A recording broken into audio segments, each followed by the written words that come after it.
Up 110 degrees in the southwest. People want to get out, they want to get wet, they want to cool off. Overheated flight. Passengers pass out waiting 3 hours for takeoff in triple-digit heat and no air conditioning. How long are we going to let a flight sit on the tarmac? Tropical storm Calvin brings heavy rain to Hawaii and the dangers toxic algae in Florida pose to your pet. By the time that animal reaches a veterinarian, it's too late to do anything. A look at the controversy surrounding the wild horse population out west. Depending on who you ask, the roundups are either a necessary solution to horse overpopulation or an inhumane practice. And we have the cool pictures of the day, from dust storms in Arizona to water spouts in Michigan and even a volcano erupting in Alaska. From our nation's capital, this is the National Weather Desk. The National Weather Desk. I am Angela Brown. We begin with flash flood emergency warnings in western Kentucky issued early this morning. Several communities are getting drenched. Up to 6 inches of rain falling overnight in Wingo, Mayfield, and other communities. The final total could be closer to 10 inches. The National Weather Service reports several water rescues are taking place this morning. We will keep our eyes on this situation, and we are also watching the relentless heat wave still gripping much of the south and also the southwest. Phoenix is expecting another scorcher. Yesterday, breaking a nearly 50-year-old record, 19 days in a row, over 110 degrees. And right now, it looks like that streak will continue for at least another week. By the way, the overnight lows have been in the 90s. More than 104 million Americans are facing a heat alert today. Just look at this right here, a heat.gov website. This graphic, you can see all the alerts covering much of the South, including Arkansas, Louisiana, Oklahoma, and Texas. Reporter Monique Lopez shows us how folks in Austin are handling this oppressive heat. Don't let the heat stop you. Many people shared that same sentiment Tuesday. Lake Austin was filled with kayakers, paddleboarders, fishermen, and little fisher gals like Andrew Shelton and his 3-year-old daughter, Cammie. We're catching a break from the heat and throwing a couple lines in. She loves to catch big bass, and so do I. Believe it or not, the Texas heat is one thing people like Caroline Jacudell from Maryland hope for and even travel to experience. What are you looking forward to the most being from Maryland and here in Texas? I think just the hot weather. Like, this is something, I do like heat. I'm a summer baby myself, so I like the heat. And what better way to enjoy the heat in Texas than being out on the water? It's pretty unbearable unless you're in AC or near water. So I said, you got to see Austin. Yeah. So I was like, we're going to the water. The pair wasting no time grabbing their kayaks and heading toward the lake. It gets a little warm, like where you're sitting. If your body's touching it, it's not going to get super hot. If it gets warm, just splash a little bit of water on there and it cools down pretty quick. Kayaking, paddleboarding, and tubing seem to be the flavors of the day in this extreme heat, and that was more than okay with businesses like Ladybird Lake Rentals. The sun's been shining. So, once the sun is shining, as long as it's not raining, people want to get out, they want to get wet, they want to cool off. So business has been, great. Well, the heat in Las Vegas was so bad, passengers on a Delta flight sitting on the tarmac had to be removed by stretchers. The plane reportedly waited 3 hours for takeoff as temperatures outside topped 100 degrees. KD Munch is at Harry Reid International Airport to tell us what happened. Triple-digit temperatures filled a Delta airline cabin quicker than the flight could take off from a Las Vegas tarmac for Atlanta on Monday. They were in a very long queue. Well, the air conditioning system was not working really well. And now the temperature at the time ranged from 111 to 114 degrees. And here you are inside a metal tube. Aviation expert Reed Yadon says at least 5 passengers passed out and others soiled themselves, forcing flight attendants to administer oxygen. The failure was on Delta's part. I firmly believe that. I think they should have been more proactive, worrying about the passengers instead of telling them if you can get off, it's going to take you days to get where you're going. Yadon says paramedics used stretchers to wheel passengers and at least one flight attendant off the plane, ultimately grounding the flight until Tuesday morning. BJ Nemeth, one of the passengers who didn't mention getting sick, tweeted that the airline provided him and other passengers with a free hotel room for the night, airport food vouchers, and a $1,500 voucher for a future Delta flight as compensation. According to the Department of Transportation's website, airlines must return planes to the gate and let passengers off anytime a flight is sitting on the tarmac for more than 3 hours. But is there a policy related to the heat? Yadon says no. It's been hot there for days, and you would think somebody would have raised the question, okay, how long are we going to let a flight sit on the tarmac? I agree with you. I think that's a valid question. Delta released a statement apologizing for the incident, saying Delta teams are looking into the circumstances that led to the uncomfortable temperatures inside the cabin. And we appreciate the efforts of our people and first responders at Harry Reid International. The heat is also breaking records in Europe and also the Middle East. The European Union issued a red alert for many nations in southern Europe. Temperatures in Rome this week topped 107 degrees. That's a new record. And earlier this week, the heat index rose to 152 degrees near the Persian Gulf in Iran. That's higher than what's considered the human body can withstand by some estimates. Families in Hawaii are waking up to a state of emergency. The governor making that call as Tropical Storm Kelvin passes south of the Pacific Islands. This morning, the storm bringing winds of 50 miles an hour, a combination of heavy rain and strong winds triggering possibly flash flooding and mudslides. Up to 10 inches of rain could fall in some places, especially on the Big Island, and the winds will likely bring down tree branches.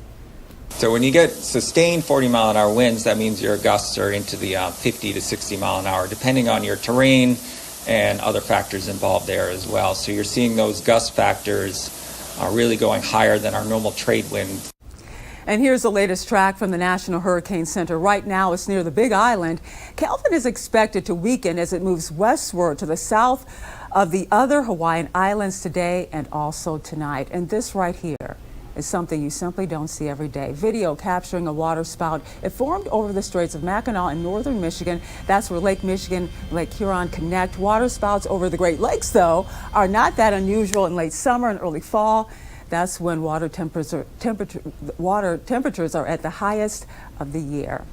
Now, let's head west to Phoenix, where a dust storm rolled through on Monday. Here you can see it produced a thick cloud of orange dust. The dust in the city reduced visibility to under 1 mile. Phoenix, though, remained dry, but communities to the southeast of the city got heavy rain, lightning, and hail, with winds blowing at 30 to 40 miles per hour.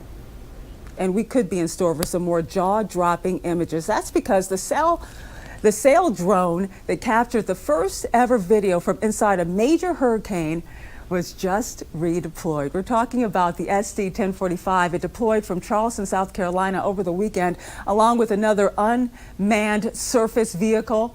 The vehicles will stay there through the end of October. The director of Ocean Data Programs picked South Carolina because of the interesting features along the Atlantic Gulf Stream. One of the real core tenets of what we are trying to help NOAA with is rapid intensification forecasting. So trying to get better at that intensity, how strong will a storm be when it makes landfall. And the Gulf Stream has a big impact on intensification of storms, particularly starting to make landfall along the Atlantic coast. So that's why we'll have 2 vehicles this year. So there's actually 2 vehicles going out from Charleston, 1045 being one of them. And when the sail drones are not inside of a storm, they will be collecting other ocean data such as sea surface temperatures or atmospheric conditions of the ocean surface. This helps forecasters by giving them a better understanding of what a storm may encounter when going through certain parts of the ocean. Now, this mission starts August 1st, and we are still watching that volcanic eruption that's taking place on one of Alaska's islands, sending a cloud of ash really thousands of feet into the air. Authorities first spotted activity over the weekend when they saw that first plume of smoke, and it only increased. More kept coming on Tuesday morning. Lava and ash reaching somewhere around 30,000 feet. This volcano is one of the most active volcanoes in Alaska, but most eruptions are relatively small. The eruption subsided late Tuesday afternoon. And coming up on the National Weather Desk, we head to Reno, Nevada, where the wild horse population is skyrocketing and it's causing major problems for the local environment. And we'll look into what's causing pets to get sick on Florida beaches. We'll be right back.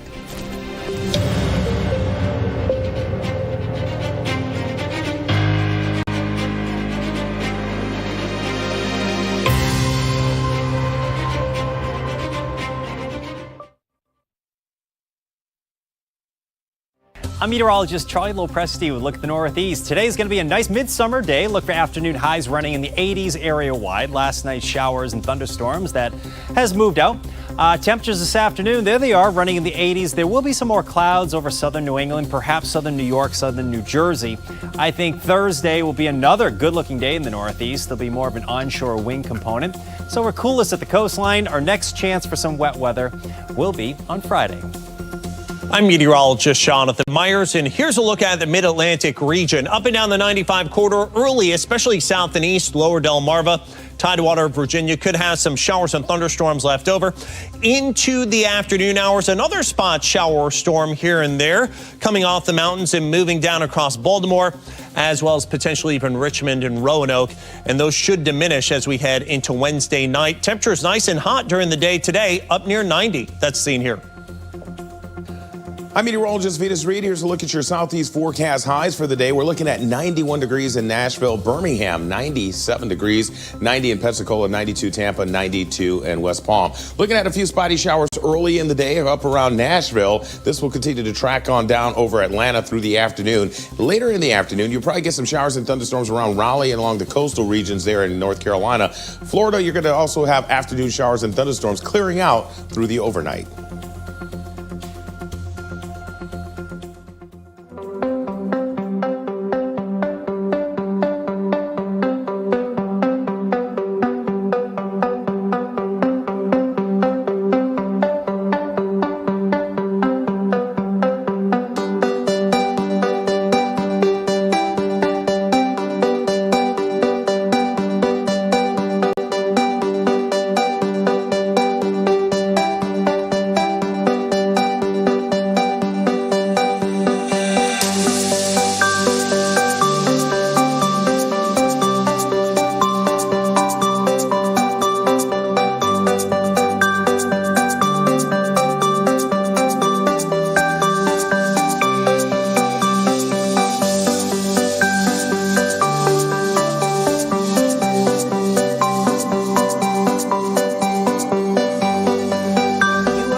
National Weather Desk.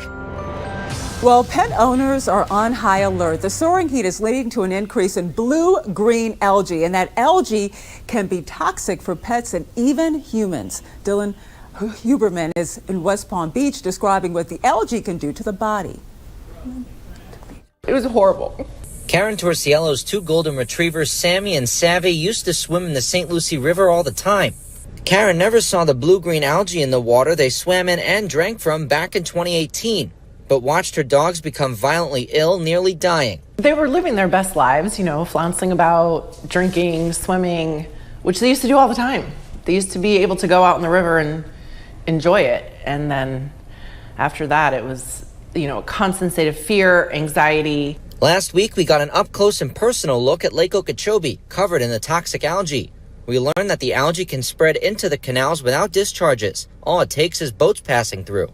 A CDC study found that animals that became ill from contact with the toxic algae died more than 90% of the time. Because of that, Dr. Zach Judd at the Florida Oceanographic Society says her two dogs got lucky. Oftentimes, by the time that animal reaches a veterinarian, it's too late to do anything. There isn't a cure or an antidote for exposure to microcystins, and once an animal becomes ill from this, very often it doesn't recover. Dr. Judd says humans should also steer clear of the water that contains algae. Short-term exposure can cause skin irritation, respiratory irritation. It can also damage our liver. If you were to drink some of this toxic water, it would make you incredibly ill. And we're about to give you a rare look inside the job of a bird watcher in the Green Bay area. They're watching the nest of a large raptor known as an osprey right here. This population, though, good news, is increasing, but there are still some challenges. Eric Peterson takes us inside. Just northeast of Waiawega, We Energy's journeyman lineman Jared Shaw is heading up. He says he's never had to deal with an osprey in a nest before. Yep, first time. What was that like? It wasn't too bad. Yeah. He was nice. One of the guys here had said that I would just kind of circle. She wasn't going to bother me at all up there, so having that assurance, I wasn't too worried about it. Shaw maneuvers the utility truck bucket into place before spotting one chick. He places the bird in a fabric bag before returning to the ground. Volunteers from the Feather Wildlife Rehab Education Center have been monitoring this nest. Pat Fisher says she's surprised there's only one bird. Last week I was here, I've got shots of the two birds that were up there, and they were a lot bigger. She says the lone bird is only a couple weeks old and very light. Volunteers weigh the bird and would typically attach leg bands to track the ospreys through their lives. We didn't band it because the bands will never hold on that chick. He's even got the white stripe down the back yet. So what may have happened? Piecing things together, we just learned that an eagle might have taken those original two older chicks out. We're not clear if this was a second attempt or if this is maybe one that would have been standing to be the runt of the litter and potentially not make it and is now getting the benefit of being the only surviving member of the nest. Volunteer Adam Brandt says the remaining chick looks healthy and the tiny bird is returned to its nest, courtesy of journeyman lineman Jared Shaw. I think it's good. I mean, obviously, I think the only time you can catch them is when they are young, so it's too bad this one was too small. Maybe we can try again once they're a little bigger. In other parts of the country, wild animals are becoming a problem. In Reno, Nevada, wild horses are being rounded up. Officials say their overpopulation is creating a state of emergency, but not everyone agrees with the best way to fix this problem. Ben Marigot has more. Federal officials attempting to round up 3,000 wild horses in rural Nevada to be adopted or taken to a holding pasture. The American Wild Horse Campaign shared this video they say shows one getting injured trying to escape. Depending on who you ask, the roundups are either a necessary solution to horse overpopulation or an inhumane practice. These sorts of traumatic injuries are horrific. These horse numbers are totally out of control. This year, 7 Nevada counties have declared states of emergency, which Nevada State Senator Ira Hansen sent off to the federal delegation. Honestly, it's an environmental catastrophe. They're destroying springs, riparian habitats, destroying all sorts of habitat issues around the state of Nevada, harming native wildlife species. The BLM says the current horse and burro population is estimated to be as much as 5 times the appropriate management level and growing 20% per year. Hansen says they outcompete native wildlife and degrade the rangelands. But the American Wild Horse Campaign's executive director argues the government's so-called appropriate management levels aren't determined by what the landscape can sustain. Rather, it's the number of horses that are allowed to be on the land when most of the forage is given to private livestock. They support fertility control, a method Hansen says would take too long. So they're growing at the rate of roughly 20% a year, and we can't wait for them to finally find some magic birth control solution. Modern hurricane records go back to the 1800s, giving us a brief snapshot of historical storms. But scientists are now using blue holes in the Caribbean to study ancient hurricanes. We're talking to thousands of years old here. Emily Gracie spoke to one of the researchers about what a blue hole is and how it has become a portal to the past. A blue hole is a cave that has been dissolved into the limestone. The roof collapses and then sea level overtakes it. So it's effectively a hole in the bottom of the ocean. How can you look in a blue hole and see a historical record of ancient hurricanes? As the ocean sea level rise overtakes it, sediment just starts piling in. And normally it's pretty fine grained sediment that's just driven by the normal tidal currents and things like that. When a hurricane comes, it mobilizes lots of very coarse sediment and dumps that into the hole. And so it shows up as a very anomalous deposit in the hole. And so we're able to take very long sediment cores in these blue holes and reconstruct the history of these hurricane event beds. So how do you get down into the blue holes? We typically use a big vibrating can. It's called a vibracore, and it's basically like attaching a big long straw to a big vibrating beer keg, and you just vibrate the straw into the bottom. And it's sort of like putting a straw in a milkshake and putting your thumb over the top and pulling it out, and the straw's full of milkshake. But in this case, it's full of mud from the bottom of the blue hole. Can you give me any information as to what hurricanes 2,000 years ago may have been like? There's really quite a bit of pattern in how these things are happening in time. So that the probability isn't stationary through time. There are some intervals that are much more active than others. And so we're trying to sort of figure out exactly what are driving those trends. Any fun surprises? Well, in one hole, this was actually a sinkhole that was right at the edge of the Abaco Island in the Bahamas. We took a core in there. In the middle of this core was what we determined to be the top of a human tibia. And it's pre-Columbian. It dates to about 1300 AD. But that's definitely the strangest thing we've ever come up with in a core. Time now for a short break, but first, a test of your weather wit. What is the strongest hurricane to ever make landfall in the United States? The answer when we come back.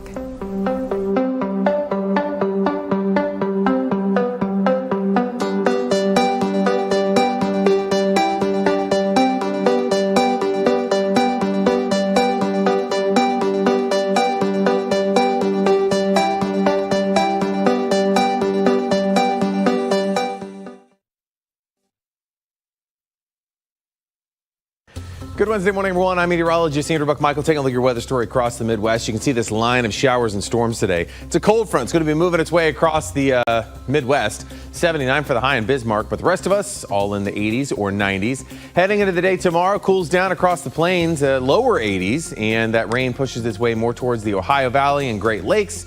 By the time that we get to your Friday, not a lot of rain, a little bit down towards Kansas, but most of the Midwest dry for Friday. Good Wednesday morning to you, meteorologist Chris Suchan. A look at our forecast across the region today, and it is all about the heat again. 90s, 100 plus will dominate the region. Of course, more humid near the Gulf Coast, making it feel hotter. Not much of a rain chance in this pattern we're in. Thursday, we may get a shower storm in Oklahoma and northern Arkansas. Otherwise, it's just heat and humidity. Looking ahead, the 24th to the 28th, above normal on the temperatures, below normal on rainfall until you get near the Gulf Coast. Well, hi there, everybody, and a good Wednesday morning to you. I'm meteorologist Shannon O'Donnell. Here comes the heat again, especially over the desert Southwest, over 2 weeks and counting, where we've had 100-something there out of Phoenix and Tucson. Wednesday it will be 117. 94 in the Rose City of Portland, 64 thanks to the fog in the city by the bay. High pressure certainly in charge out west here, but a chance for thunderstorms over the Rockies today. And that's the scene from here.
Before the break, I asked you, what is the strongest hurricane to ever make landfall in the United States? The answer, the Labor Day hurricane of 1935 with wind speeds of 185 miles per hour.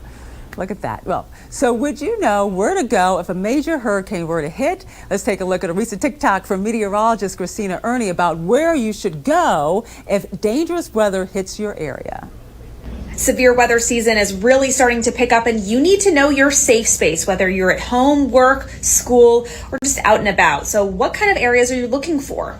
There's a few things that you want to look for, including a room with absolutely no windows, in the interior-most part of your home or business. Oh yeah, away from water too. It's also a good idea to identify a place that you can get under that's very stable, like a desk. And also try to find a place that's at the lowest level of the home or building you're in, like a first floor or even a basement. Also, in that safe space, you should have non-perishables just in case, important documents, and even some backup battery power.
that song, I think it's the song to come back.